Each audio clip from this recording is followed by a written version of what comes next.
the distinguished senator from Kansas.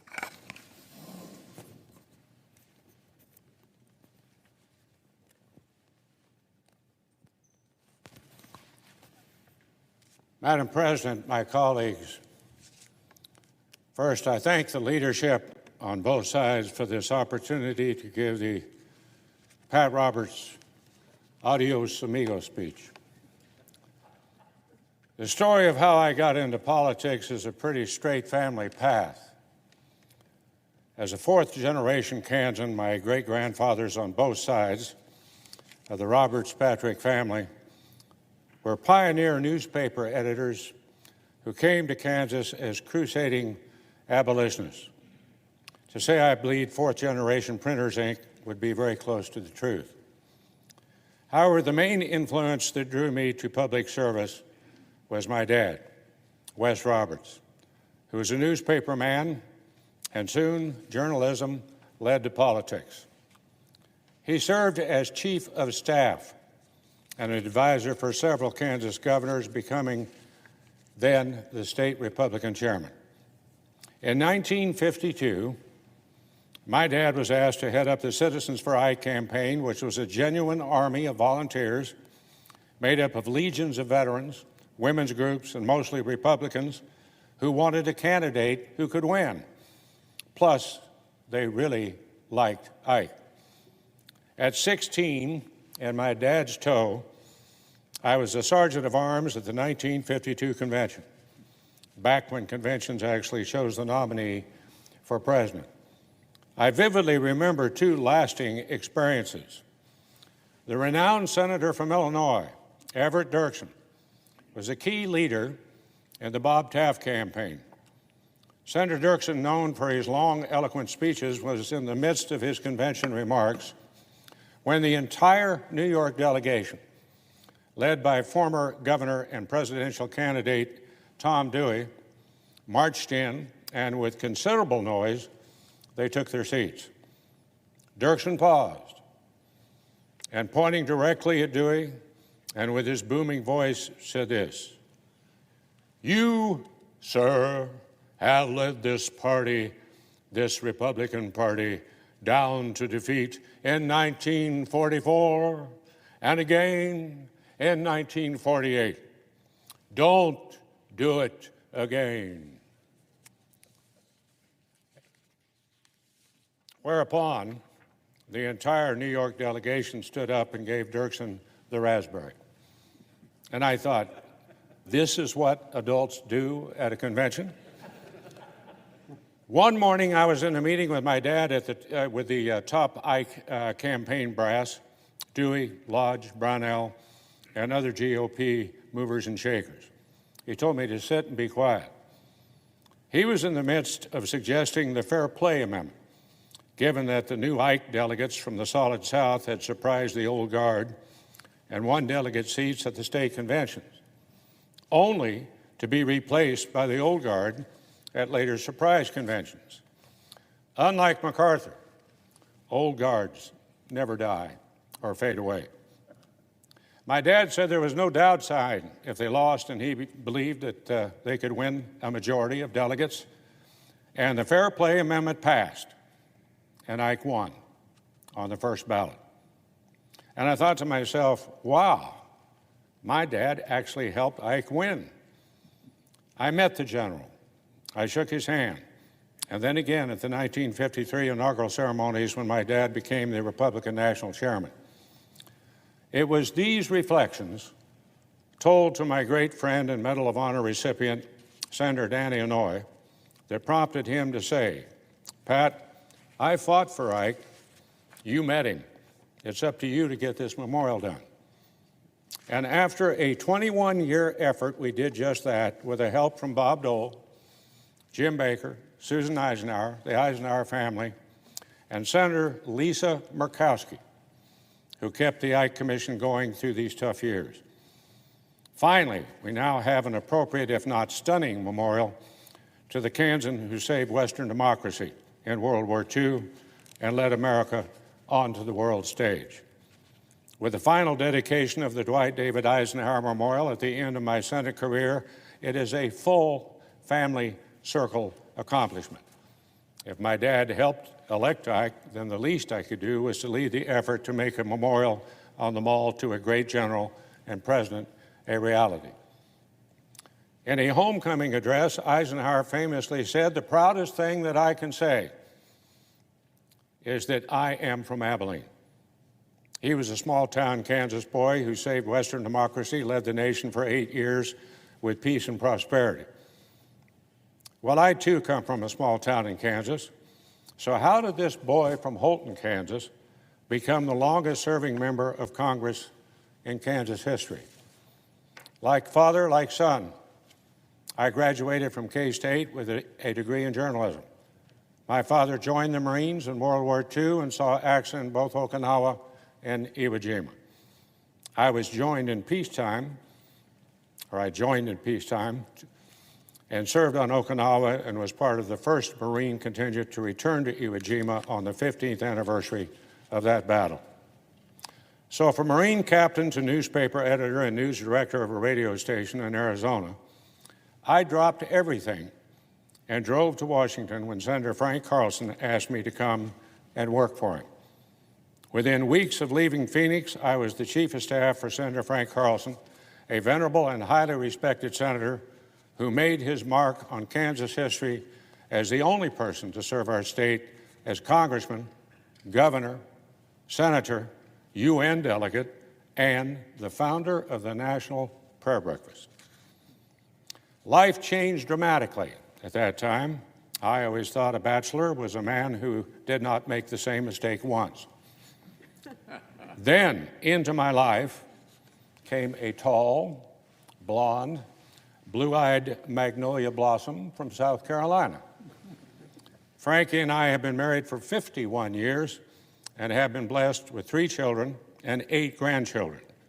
I am who I am because Frankie is my wife, and we are parents to David, Ashley, and Wesley, Papa Pat to Lorena, Patrick, Sayaka, Lily, Charlie Bear, Miles, Oliver, and Graham. My family is my crowning achievement. Senator Frank was a great mentor. He always said there are no self-made men or women in public office. It is your friends and family who make you what you are. And he taught me a great lesson. Your true friends stand behind you when you are taking the bows and beside you when there are any boos. Following the 2-year stint with a senator, I was privileged to work 12 years for the newly elected congressman from the big 1st District of Kansas as his chief of staff. Keith Sebelius was a wonderful man, a leader on the House Agriculture Committee and the Interior Committee, especially with regard to improvements and restoration of our national parks. Upon Keith's retirement, a group of party stalwarts encouraged me to run. Thought about it, talked to Frankie. Frankie simply said, "Well, this is what you always wanted to do. Let's do it." So for 9 months, with no paycheck or health insurance and limited savings, with 3 young children, Dodge City became our home. Most sane candidates would not attempt to go door to door in a district larger than most states. However, with a lot of help, we won a tough primary and a not-so-tough general election. The first of 24 straight victories. I was ranking to Chairman Kiki de la Garza when the 1994 revolution put Republicans in the majority after being in the wilderness for over 40 years. Suddenly, I was chairman. In 1996, we achieved a major farm policy reform, changing 40 years of Farm Bill policy. To this day, farmers still have the freedom to farm what they want. I have had the honor and privilege of representing Kansas for 16 years in the House and now 24 in the Senate. The Pat Roberts of 1980 was fighting for Kansas values and for the issues that affected the daily lives and pocketbooks of all Kansans. As the Pat Roberts of 1996, I promised that if elected to the Senate, when Kansas spoke, Washington would listen. I have held 6 gavels in the House and Senate, and that in of itself might be a record, but it's what happened during my tenures as chairman that I believe I have had the most lasting effects. It's not just having the gavel, it's what you do with it.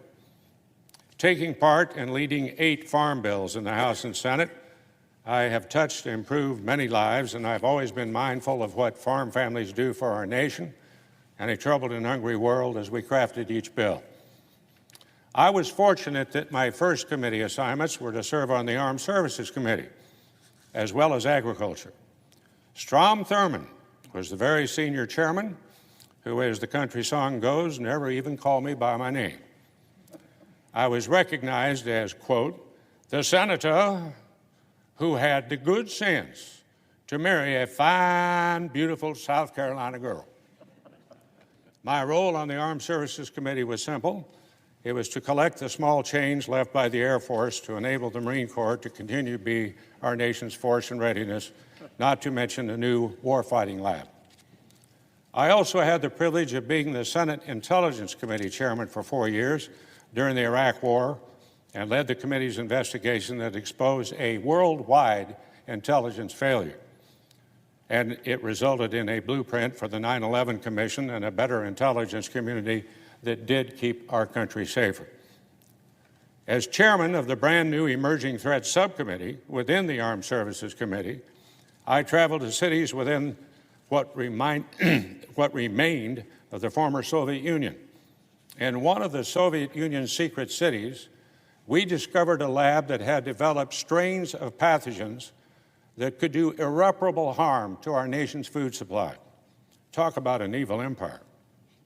I caution my colleagues that threat still exists, even as we endeavor to continue the worldwide fight against COVID-19. It has taken over 20 years to respond to this threat with the Biological Containment and Research Lab, and we are still not done. I put a lifetime of work into NBAF, the National Bio and Agriculture Defense Facility. Pause from Manhattan, Kansas, home of Kansas State University with the ever and optimistic Wildcats, Manhattan, Kansas. It will soon serve as the first line of defense to protect American agriculture and the world's food supply. I have also been privileged to serve on the Help Committee. Thank you to Lamar Alexander and to Patty Murray for supporting my amendments, especially with regards to rural health care. And finally, I have chaired the Senate Ethics Committee for 24 years. I have tried to resign twice. I don't know what I have done wrong, but I have been a member of that committee for what I am sure is a record 24 years. I think they just want somebody there to say, wait a minute, 15 years ago we tried that and it didn't work. Maybe we ought to start over. As I move out of my office, formerly a veritable museum of pictures, awards, and stuff that we all collect, all that remains are the barren beige walls full of memories and stories, all of which, of course, are classified. However, I still have my Marine Corps bumper sticker. To err is human. To forgive is divine. Neither is Marine Corps policy. Marines never give up. We take the hill, and the discipline and focus I learned in the Marine Corps never failed me in my toughest battles here in the Senate. Semper Fi, Dan. And still in the office, of course, a framed statement with the advice of LBJ, Lyndon Baines Johnson. Sometimes you just have to hunker down like a jackass in a hailstorm and just take it. On that note, if you want to avoid a hailstorm, get a good staff. You're only as good as your staff. And I have the best staff in Washington. I know everybody thinks that, but I really do. Because they always took the hill. My chiefs of staff, Leroy Towns, Jackie Cottrell, and Chad Tenpenny, my D.C. Deputy Chief of Staff, Amber Kirchhofer, and my Ag Committee staff directors, Mike Seifert, Joe Leftwich, and James Glick, they led the posse. And they always checked to make sure that the herd was still there. and we didn't ride into any box canyons. To the staff currently in this chamber with me and those watching on C-SPAN, thank you. It has been an absolute privilege and an honor to have you call me boss. Always remember you are a family. I couldn't have asked for a more loyal and dedicated or talented staff. Now, to be a member of this United States Senate is a true privilege. A working family, it is the greatest deliberative body in the world. But today, as compared to when I first came to the Senate, it's the deliberative part that gives me great concern. I regret the loss of comedy, the ability to work together, or just to get along. Sadly, gridlock appears to be the new normal. However, it doesn't have to be this way. I am very proud I have had the privilege of being chairman of a committee that does get along, and we do get things done, the Senate Agriculture Committee. And it's really not that hard. First, we represent the best of our nation, farmers, ranchers, growers, and the entire food value chain. We know that we have a collective job to do in their behalf, and we do just that. Second, we convene in a small hearing room in pre-COVID times, right across the table from each other. Third, for the most part, we actually know one another. I used to be the ranking Republican when Senator Stabenow was the chairperson. We worked together on the 214 Farm Bill. In 218, this wasn't our first rodeo. We knew, regardless of what each of us wanted, passing a farm bill was paramount. We had an agreement, no surprises, no press the other one did not know about, and we held hearings together all over the country. I went to the campus of Michigan State and wore green and white. Deborah came to Kansas State and wore purple. We not only agreed to work together, we gave staff marching orders to do the same. We also became friends. I protected her, she protected me in conference, and we got 87 votes, setting a record for a farm bill. Standing right there now where our leader is now sitting. I was trying for 90. He said, "What do you want?" I said, "I want justice." He said, "No, you want blood." Now, ordinarily, we do not vote alike, Senator Stabenow and myself, but we remain friends. And that's the way it should be. Friendship and comedy is the norm for the Ag Committee.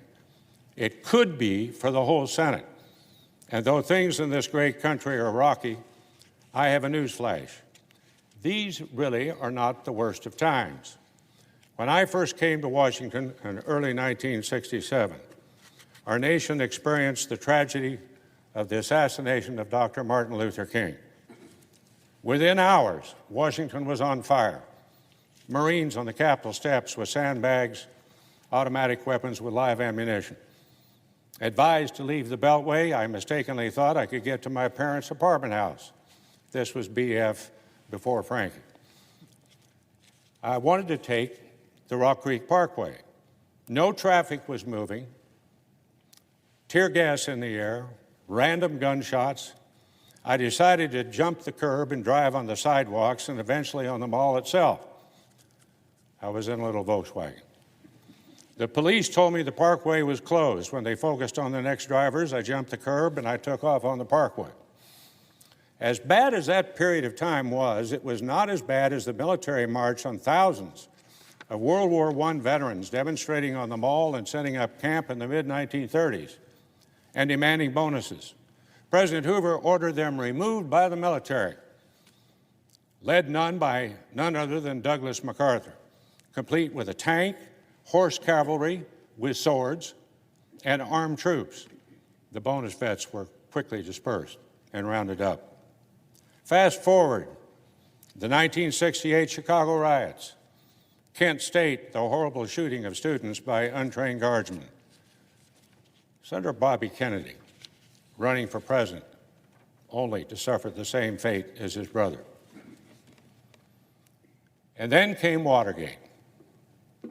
Those days were tough. It was almost impossible not to face the bitter splits over our political parties and even families. So today we are in the midst of a worldwide pandemic, and even that has fallen into politics.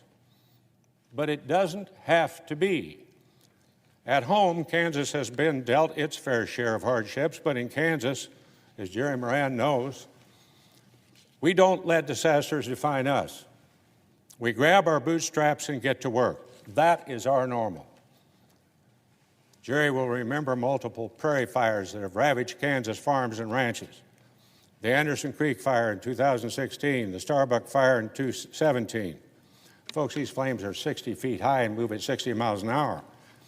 Those folks have learned to adapt and build back with the help of USDA disaster programs. Then we had the tale of Treese, Kansas, once a boom town turned toxic waste dump. It was an extremely unsafe and unhealthy place for folks to live. We worked with the Obama administration and its EPA. I mean, really. No less, we relocated them to safer places, literally, and greener pastures, because working across party lines is what we do in Kansas. And let's not forget about the EF tornado in 2007 that completely destroyed, wiped out the community of Greensburg, Kansas. I immediately called President Bush. He was up at Camp David. And I called from a McDonald's in the next town and asked for help. When I hung up, there were 25 people gathered around me listening. One old-timer in his bib overalls said to me, "Pat, was that the President of the United States?" I said, "You bet." He turned to his wife and said, "Mother, I told you Pat was talking to the President and we'd get help." And FEMA was there the next day. In a FEMA-issued tent, I talked to the graduating senior class whose school and homes were but a pile of debris and told them, "You are the class of hope and destiny." The following year, President George W. Bush spoke at graduation in Greensburg. The size of that audience matched the size of hope that Kansans had for their future and the rebuilding of their lives. I am reminded of the optimism of those speeches and the optimism that I have for our country. We endured these hardships. We came out the other side. We did it by changing the old normal and creating a new normal.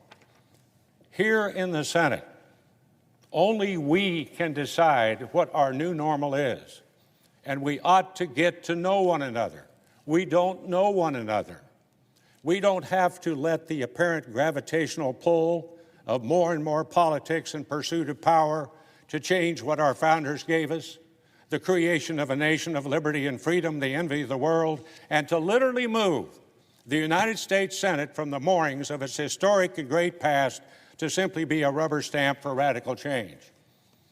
The beauty is that we can decide what our normal is. We don't have to let circumstances dictate our future. Let us once again become a body of respect, humility, cooperation, achievement, and yes, friendship. That can and should be our new normal. The entire country could use a little bit of what we say in Kansas, ad aspera per aspera, to the stars through difficulty. So as my time in the Senate draws to a close, I have done my best to improve the lives of Kansans and all Americans. For decades, to accomplish big and small things so that this generation and future generations might live and achieve the American dream. To Kansas, I say a humble thank you. Thank you for the privilege of representing you in this great body. To my colleagues, thank you for fighting on behalf of our great nation and alongside me to preserve this chamber. It has been such a privilege. So as I ride off into the sunset to create a new normal for Frankie and me, I will be cheering for the Senate to rebuild the bridges of comedy that will create a new normal. My colleagues, my time is up. Thank you for yours. I yield the floor.